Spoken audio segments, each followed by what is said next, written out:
So, you've decided to build a whiskey collection. You got tons of resources invested in bottles, but now you're starting to wonder, is the bourbon market gonna collapse? Is my collection gonna be worthless? Well, do you wanna find out if that's true or not? Then stick around.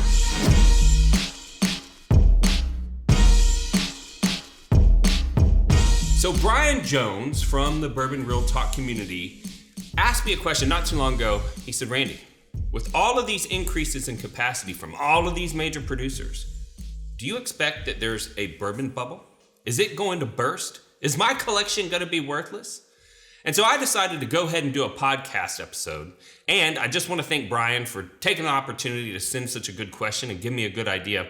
So first off, let's talk about what a bubble is. I'm going to read the definition because it has an actual definition. And a bubble is an economic cycle that is characterized by the rapid escalation of market value, particularly in the price of an asset. This fast inflation is followed by a quick decrease in value or a contraction that is sometimes referred to as a crash or a bubble burst. So that's what we're talking about. So when you look at the whiskey world, there are some factors that indicate that we might be in the middle of a bubble. Obviously, we've had rapid increases in prices of bottles on the secondary and just at retail stores. Another thing that makes me concerned that we might be in a bubble is the average number of bottles that consumers are willing to buy and hold on to. So historically, when you look at the number of bottles that people buy just for personal consumption, we are far above that. And fear of missing out breeds more demand causes more shortages causes more fear of missing out. And so it's like this self-fulfilling prophecy. It's a cycle. And at some point that is going to end.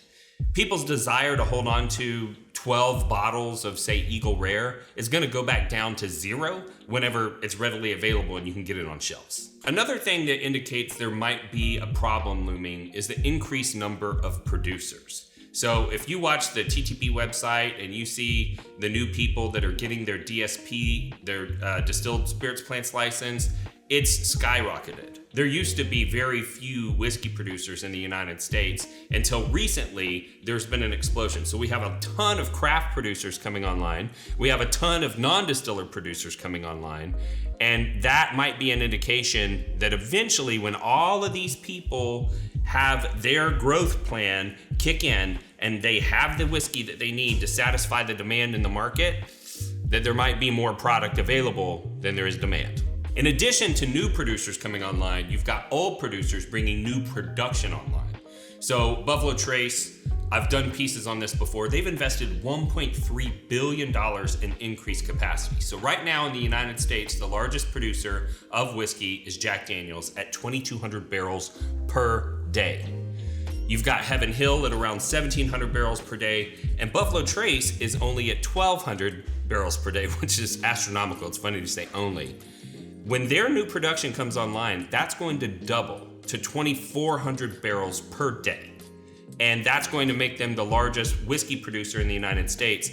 And I think that it may actually cause them to surpass the Scotch brand that is currently the largest in the world. So Buffalo Trace may become the largest, but they're not the only ones that have increased capacity.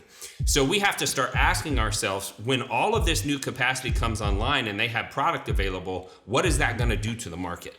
Another warning sign that has me a little bit nervous is the complete disconnect between the secondary market and the actual value of whiskey. I realize that most of the pricing that's out there doesn't have anything to do with flavor. It has to do with the image that people think of themselves to be able to have these bottles on their shelves. And so there is a complete disconnect, but the prices on the secondary market, I used to be able to justify when I thought about the time, energy, and effort that it took for the producer to make some of the harder to find bottles. And I compared it to other spirit categories like Scotch or Cognac, where the prices are much higher for the higher end products. I mean, historically, until the last few years, you didn't really have very many high-end bourbons that were coming out more than $120 a bottle. That's nothing compared to the Scotch industry. So it was justifiable that they would be higher on the secondary. But now prices have exploded to a point where there's really no logic that can be applied to the situation. Another thing that has me concerned are fake bottles and price fixing. So the secondary market is where you would go to figure out what the public thinks a bottle is worth. But as prices have gone up, that has caused people who want to commit fraud to get into the space and start to make fake bottles. They'll buy empty bottles on eBay. They get very creative on how they can find the bottles. They fill it up with something that's readily available. Sometimes they alter it and try to rectify it and make it taste more like the product that they are saying is in the bottle. They've become very creative with recreating, seals and things like that. But fakes are definitely an indication that there's something wrong with the market. And then the other thing are price fixing. So price fixing is when two people that know each other engage in a transaction publicly in an online forum and pretend that they didn't have everything all worked out on the front end. And I believe that price fixing is what drove up the value of Russell's 13. There is no reason for that bottle to trade for as much as it does. It's supposed to be a shelf available product in the future, and the price has just skyrocketed. When you go and you look and see transactions and you're seeing that people are putting it up for an astronomical price and then saying that it's sold, but it was always sold on a cross post, meaning they posted it on another site, that's what makes me think that there were some people that were able to secure a large number of that bottle and they wanted to drive the price up in the market, fix the price, and then liquidate. So price fixing is another indication that there might be something wrong. Another factor that could be an indication that there's a bubble are the gambling and buybacks that we're seeing. So if you're not familiar, there's something called a razzle, and they usually will put a bottle up for sale effectively, and they will link who is going to get the bottle to the Illinois State Lottery, where it's 0 through 9. So there's only 10 possible options. And they historically would say, okay, if this bottle was worth $200, there's 10 slots. I'm going to sell all 10 slots for $20. And whoever has the winning number from the lottery, that's who's going to end up getting the bottle. But when COVID hit and sports kind of ended and sports gambling was no longer a thing, all of the people who were addicted to gambling were looking for new ways to gamble because there was no sports to gamble on. And a lot of people started gambling on whiskey. And people that were putting these bottles up would have a buyback. So if the bottle was $200 and you won, you could get, say, $180, and the person that had the bottle would keep it. And they would have collected the $200 from all of the entries. They give you the $180, they keep the $20 and the bottle, and they typically put it up again. Because people were no longer really associating what they were buying the slots with in association with the value of the bottle, that drove prices up even higher because people were just looking for excuses to gamble. And that also is an indication that there could be a bubble. Hey, nice hat. Hey, thanks. Nice lanyard. Nice rocks glass. Thanks, man. Nice travel case. Nice blend topper. Thank you. Nice candle. Nice bottle bag. Thanks, man. That's a nice tumbler. Nice women's t-shirt. Oh, thanks. Nice extra schmedium shirt. Get yourself some nice things and get all the compliments that come along with it. Shop bourbonrealtalk.com. Another indication that there could be a bubble is the rise in prices due to association.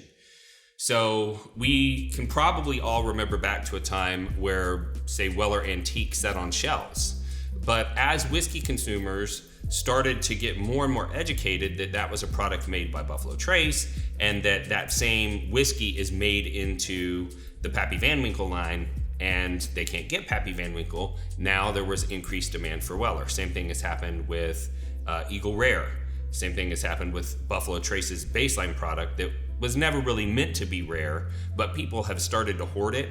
And so that is another early indicator that there might be some false demand and that we could have a bubble. But not everything is pointing towards a bubble. There are some factors out there that indicate that the market may be just fine. And one of the things that indicates that we are going to continue to increase demand as supply comes online is the rate at which people are getting involved in the whiskey hobby. I think the secondary has a lot to do with that. I think that YouTube has a lot to do with that. And to be quite honest, I think that COVID had a lot to do with that because people were at home and they were looking for ways to entertain themselves. And I know that a lot of the viewers out there found my channel during COVID when they were looking for something to do.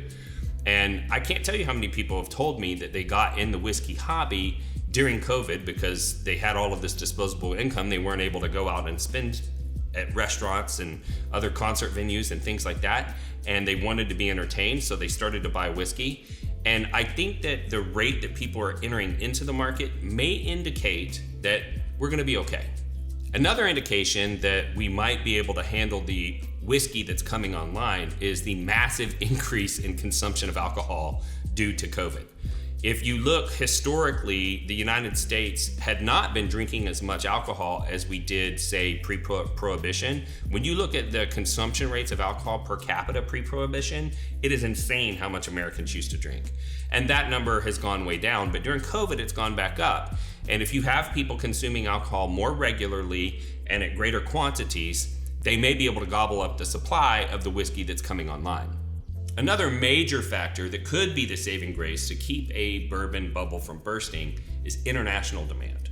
So historically, Japan has always been a really big supporter of bourbon in general and really carried bourbon through the dark ages of the late 70s, 80s, and 90s, even into the 2000s. But now you're starting to see greater demand in other areas that historically have just focused on non-American spirits. And if the bourbon industry can continue to find distribution channels where they can deliver quality American bourbon to those markets, getting, through all of the tariffs and all that stuff at a reasonable price, I think that we might have enough international demand to prevent a bourbon burst. Another factor to take into consideration that may indicate everything's going to be okay is the highest demand bottles typically have higher age statements. And the fact that they take that much time to be able to produce indicates that we're not going to have a glut on the market of the hardest to find, most valuable bottles. That's what would have to happen for there to be a total collapse. Like, say, if Pappy 23 was back on the shelves at MSRP, if you could get all the B-tax at any time of the year because they just sat on shelves, that would precipitate a crash. I think that what is more likely is that we're not ever going to see the most valuable bottles, the B-Tech line, the Van Winkles, the Birthday Bourbon, those things that take 15 plus years to make. I don't think that they're ever going to be shelf available again, even with the higher production that's coming online. Another thing that could help prevent a burst would be some changes in international taxation.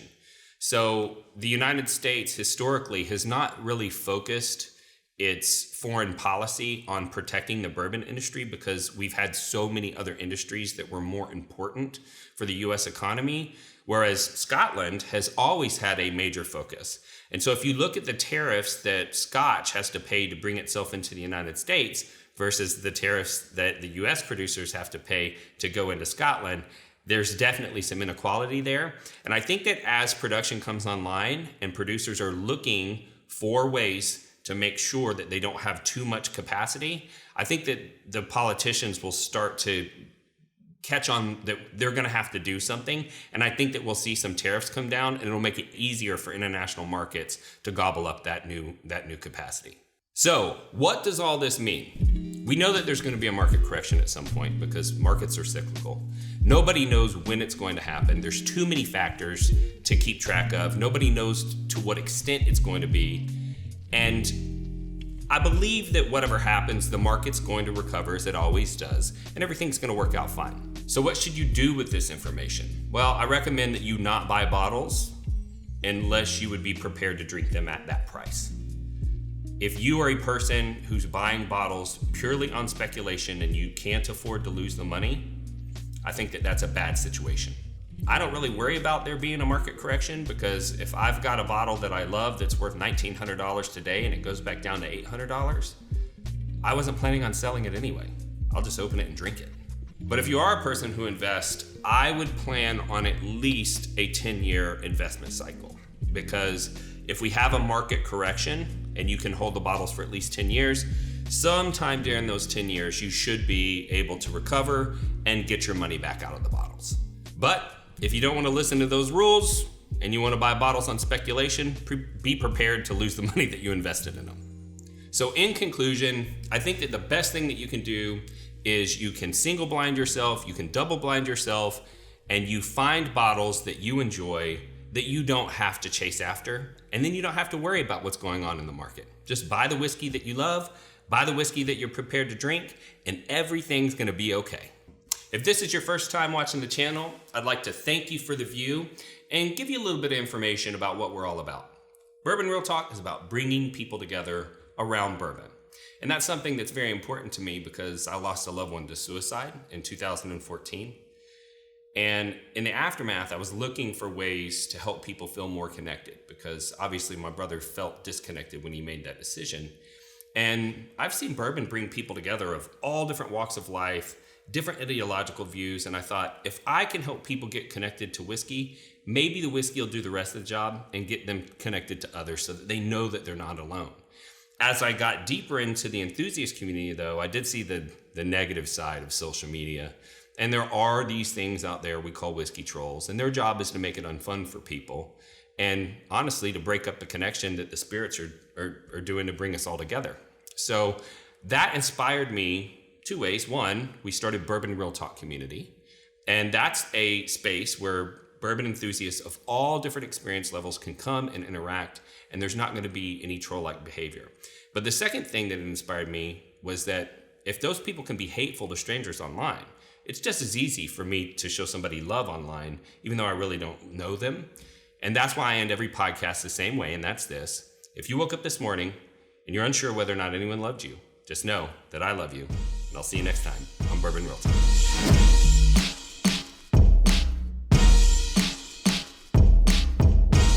We were recording, weren't we? No. Oh. Not yet. Man, I hate it when we miss the gold, man. Miss the gold. Sometimes, I'm just up here and I'm just spitting hot fire, you know what I'm saying? I mean, I'm just like on roll and I'm dropping all the good content. You know what Wes is doing? Not recording. That's what Wes is doing. Come on. A whiskey troll is a person who seeks negative attention and uses contrarian attitudes to derail civil discussion in online forums. They communicate in ways they never would face-to-face because they're keyboard warriors. Their only goal is to make other people feel inferior. Hey guys, I'm new here. I just got my first Blanton's. And trust me, you probably paid way too much. I don't care much about the Blantons, but nice. There's no way that she didn't buy that at secondary. Idiot. Oh, I know how you got that bottle. So, are you sick and tired of the whiskey trolls running your fun online? Well, that's why we started Bourbon Real Talk Community. Congratulations. Let me know what you think when you open it up. Hey, welcome to the group. Let me send you over a sample of Blanton's Gold and straight from the barrel. See how you like those. I remember back to my first bottle of Blanton's. It was the birthday to my son, and we enjoy it every year on his birthday. Congrats. So if you're looking to connect with some people online who aren't, head over to facebook.com and join Bourbon Real Talk Community today.